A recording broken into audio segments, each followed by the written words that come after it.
Adding text to an image in Adobe Photoshop is quick and easy. We'll be using the type tools and the layer styles for this task.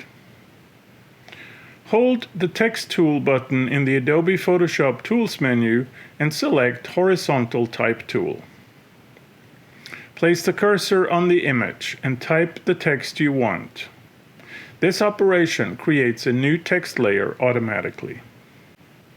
If the text layer does not end up on top of the layer stack, simply click on it and drag it to the top. With the Text tool active, highlight the text you just typed and use the Adobe Photoshop Options menu to customize it to your needs.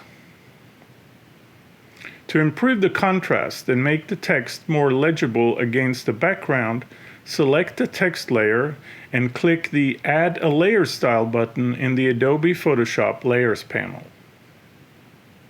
Choose Stroke and set the size to 15 pixel and the color to black.